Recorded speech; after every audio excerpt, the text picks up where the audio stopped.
Assalamualaikum warahmatullahi wabarakatuh. Selamat pagi dan salam sejahtera bagi kita semua. Yang terhormat Ibu Dr. Kamsina MPDI selaku dosen mata kuliah Sejarah Peradaban Islam. Saya Ismail Mubarak.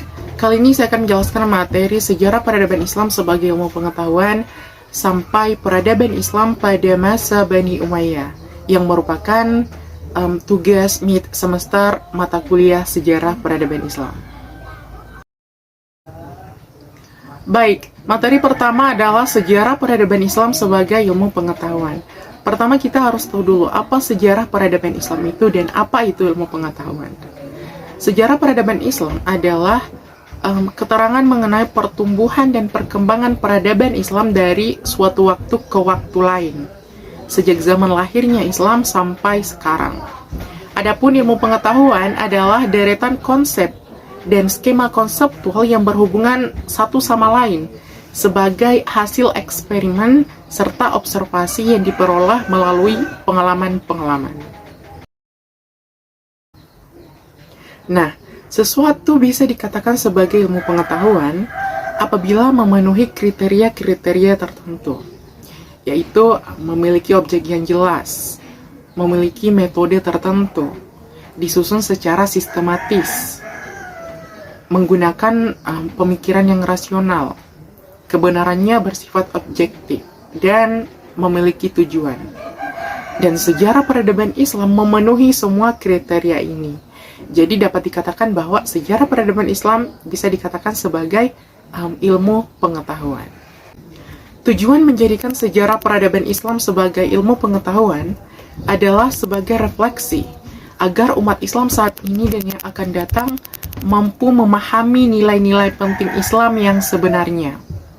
Umat Islam harus menyadari secara mendalam bahwa kita pernah memiliki peradaban besar yang melahirkan banyak ilmu pengetahuan. Selanjutnya, periode perkembangan Islam dan ciri-cirinya. Islam berkembang melalui 3 periode. Periode pertama adalah Islam periode klasik. Periode ini merupakan masa kemajuan, keemasan, dan kejayaan Islam, dan dibagi ke dalam 2 fase. Pertama adalah fase ekspansi, integrasi, dan pusat kemajuan pada tahun 650 sampai 1000 Masehi.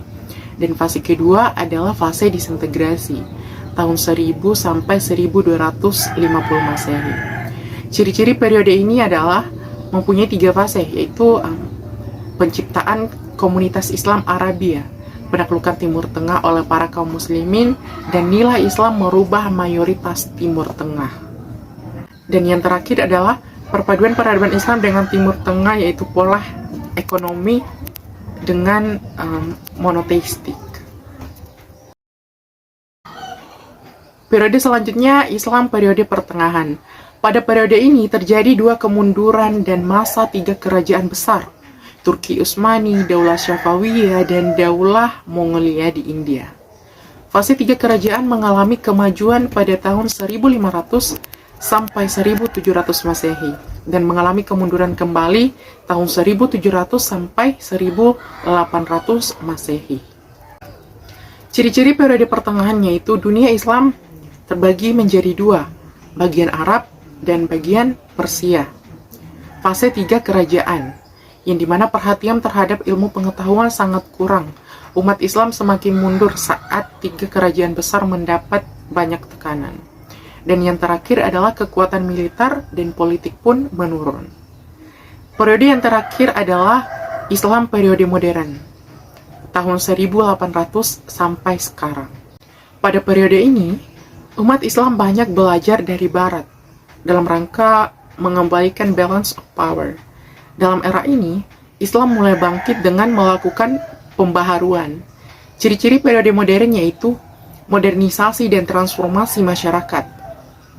Dan yang kedua adalah kebangkitan umat Islam terbagi 2 periode, yakni kebangkitan awal tahun 1800 sampai 1967 dan kebangkitan kedua 1967 sampai sekarang. Selanjutnya Arab pra-Islam, sistem politik kemasyarakatan dan sistem kepercayaan dan kebudayaan. sistem politik kemasyarakatan. Sebelum datangnya Islam, ada 3 kekuatan politik besar yang mempengaruhi politik Arab, yaitu Kekaisaran Nasrani Bizantium, Kekaisaran Persia yang memeluk agama Zoroaster, serta dinasti Himyar yang berkuasa di Arab bagian selatan.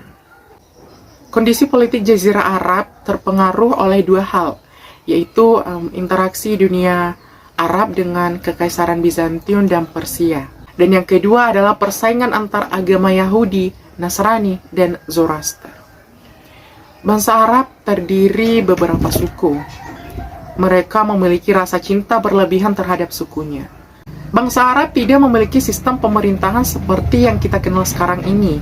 Model organisasi politik bangsa Arab lebih didominasi kesukuan, atau biasa disebut sebagai model kabilah.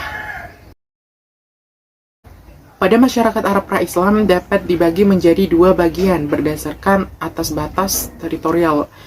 Yang pertama, penduduk kota, Al-Hadarah, yang tinggal di kota perniagaan Jazirah Arab seperti Makkah dan Madinah. Dan yang kedua adalah penduduk pedalaman yang mengembara dari satu tempat ke tempat lain.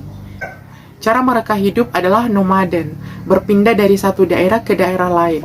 Mereka tidak mempunyai perkampungan yang tetap, dan mata pencaharian yang tepat bagi mereka adalah memelihara ternak, domba, dan unta. Sebenarnya, sejak zaman jahiliyah, masyarakat Arab memiliki berbagai sifat dan karakter positif. Namun hal tersebut seakan tidak ada artinya, karena suatu kondisi yang menyelimuti kehidupan mereka seperti ketidakadilan, kejahatan, dan keyakinan terhadap tahayul. Selanjutnya, sistem kepercayaan dan kebudayaan. Pada awalnya, masyarakat Makkah adalah penganut agama Tauhid yang dibawa oleh Nabi Ibrahim alaihissalam. Kemudian dilanjutkan oleh putranya Nabi Ismail alaihissalam. Perjalanan hidup Nabi Ibrahim, Siti Hawa, dan Nabi Ismail membuahkan sejumlah ajaran dan kebudayaan Islam yang sampai sekarang terpelihara, seperti Ka'bah, makam Ibrahim, dan peristiwa kurban. Setelah Nabi Ismail alaihissalam wafat, masyarakat Makkah mulai pindah menyembah selain Allah, menyembah berhala, bahkan menyembah malaikat, jin, ruh, dan hantu. Semua agama dan tradisi bangsa Arab pada masa itu, keadaan para pemeluk dan masyarakat sama dengan keadaan orang-orang musyrik. Hati, kepercayaan, tradisi, dan kebiasaan mereka hampir serupa. Dan kemudian lahirnya peradaban Islam menumbangkan peradaban jahiliyah yang ada. Selanjutnya, pembentukan periode kenabian pada fase Mekah, sistem dakwah, dan fase Madinah, pembentukan sistem sosial, politik, militer, dan ekonomi. Fase Mekah. Terdapat 2 cara dakwah yang dilakukan oleh Rasulullah SAW. Yang pertama, dakwah secara sembunyi-sembunyi. Dengan turunnya perintah untuk berdakwah secara sembunyi-sembunyi, mulailah Rasulullah berdakwah. Pertama-tama, beliau melakukannya secara diam-diam di lingkungan sendiri dan di kalangan rekan-rekannya. Usaha yang dilakukan itu berhasil. Orang-orang yang mula-mula beriman adalah istri beliau sendiri, Khadijah, kalangan pemuda Ali bin Abi Thalib dan Zaid bin Harits, dari kalangan budak Bilal, dan orang tua atau tokoh masyarakat yaitu Abu Bakar As-Siddiq. Selanjutnya, dakwah secara terang-terangan. Nabi Muhammad SAW diperintahkan oleh Tuhan untuk menyampaikan dakwahnya secara terang-terangan. Dakwah Nabi SAW secara terang-terangan ini mendapat tantangan dan ditolak oleh bangsa Quraisy dengan alasan bahwa mereka tidak dapat meninggalkan agama yang telah diwariskan oleh nenek moyangnya, dan tradisi tersebut sudah berakar dalam diri mereka. Setelah dakwah terang-terangan itu, pemimpin Quraisy mulai berusaha menghalangi dakwah Rasul. Semakin bertambahnya jumlah pengikut Nabi, semakin keras tantangan yang dilancarkan kaum Quraisy. Selanjutnya, fase Madinah, pembentukan sistem sosial dan kemasyarakatan. peradaban atau kebudayaan pada masa Rasulullah SAW yang paling dahsyat adalah perubahan sosial. Suatu perubahan mendasar dari masa kebobrokan moral menuju moralitas yang beradab. Peradaban pada masa Nabi dilandasi dengan asas-asas yang diciptakan sendiri oleh Muhammad di bawah bimbingan wahyu. Di antaranya pembangunan Masjid Nabawi, persaudaraan antara kaum muhajirin dan ansar, kesepakatan untuk saling membantu antara kaum muslim dan non-muslim, dan peletakan asas-asas politik, ekonomi, dan sosial. Selanjutnya, bidang politik. Nabi Muhammad SAW merumuskan piagam yang berlaku bagi seluruh penduduk Yathrib, baik orang muslim maupun non-muslim. Piagam inilah yang oleh Ibnu Hashim disebut sebagai Undang-Undang Dasar Negara Islam, Daulah Islamiyah yang pertama.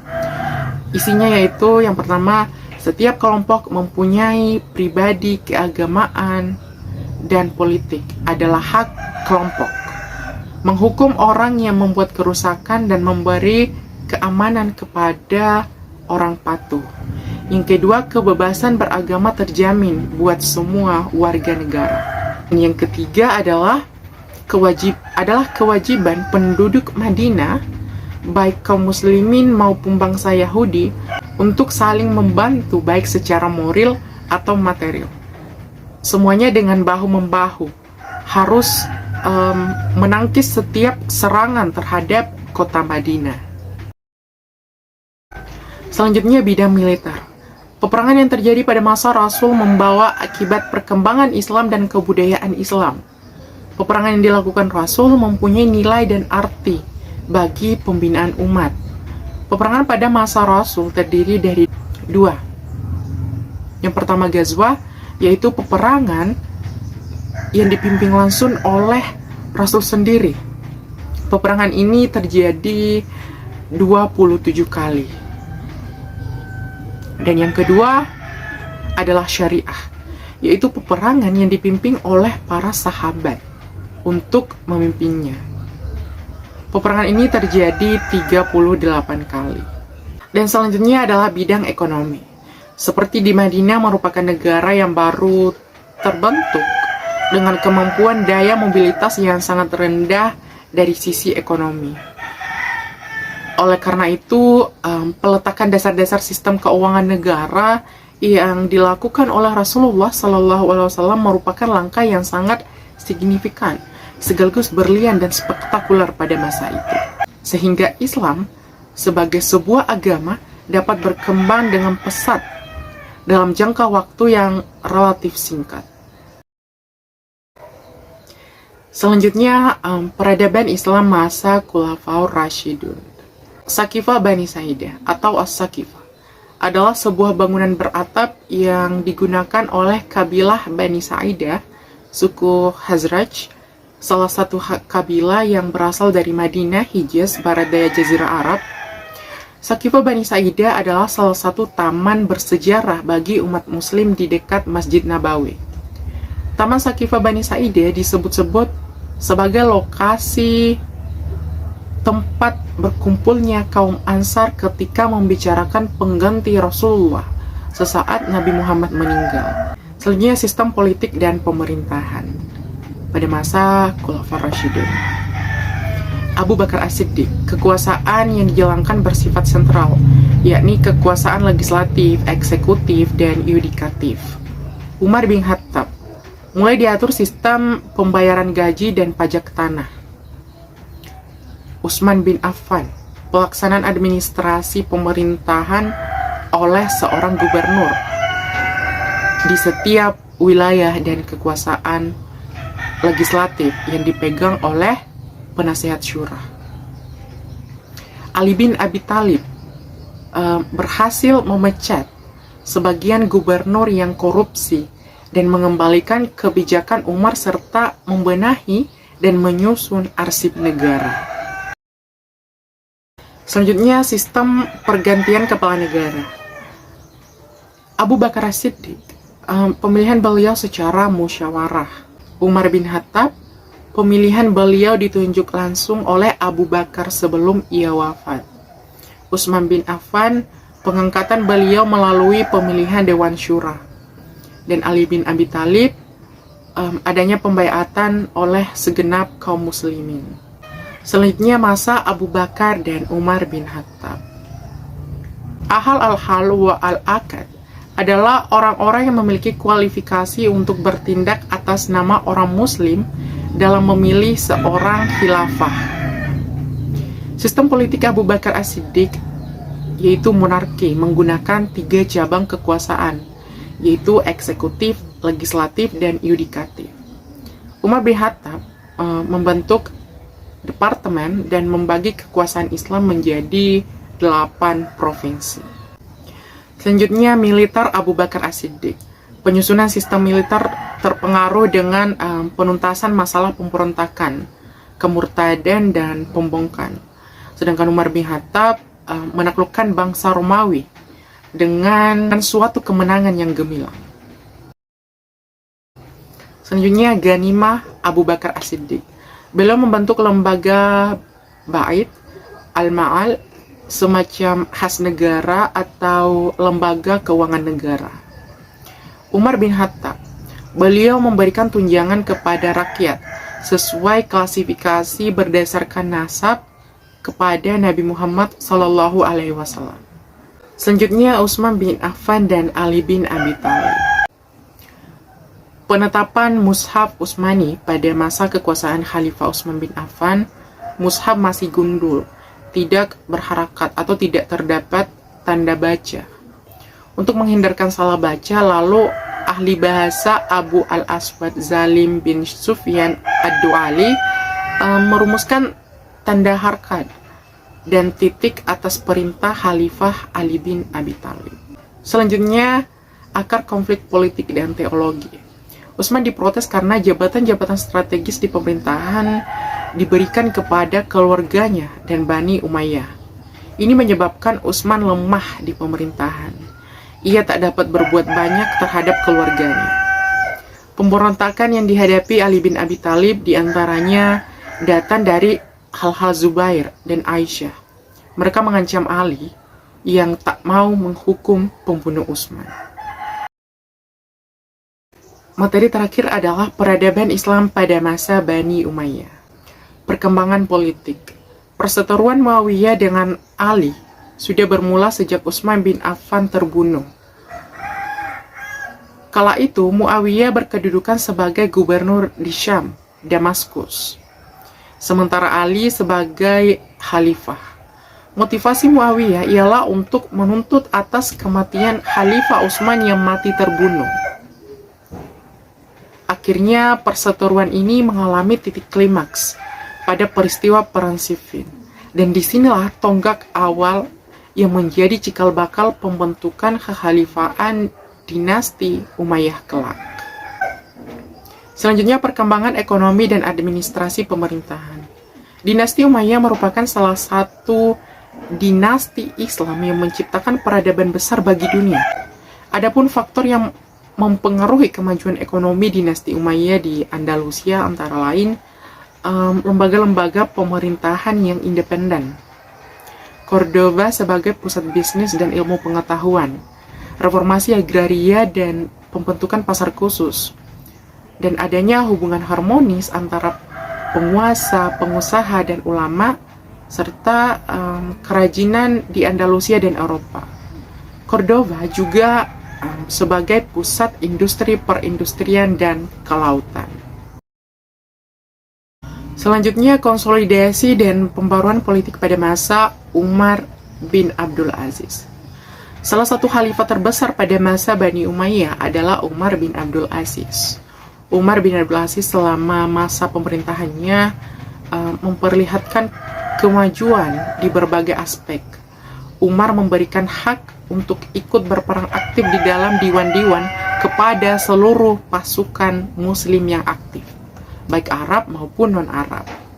Umar juga memberlakukan prinsip baru dalam sistem perpajakan yang didasarkan atas asas persamaan antara muslim Arab dan muslim non-Arab. baik berupa pajak jiwa maupun pajak tanah. Kebijakan politik dalam kepemimpinan Umar bin Abdul Aziz secara garis besar antara lain memperbaiki pejabat pemerintah dan mengambil sikap terhadap kelompok yang menyimpang. Selanjutnya, gerakan oposisi terhadap Bani Umayyah. Pada akhir-akhir masa jatuhnya Bani Umayyah, telah muncul gerakan oposisi terhadap Bani Umayyah ini sehingga memperkeruh kondisi dinasti pada saat itu.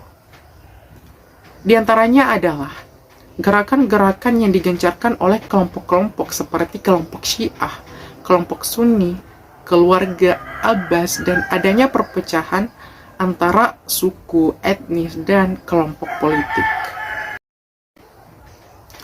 Baik, demikianlah tadi penjelasan materi dari saya mulai dari sejarah peradaban Islam sebagai ilmu pengetahuan sampai peradaban Islam pada masa Bani Umayyah. Semoga kita semua dapat menambah wawasan baru dan mengambil manfaat. Dan mohon maaf atas segala kekurangan. Saya Isma Mubarak.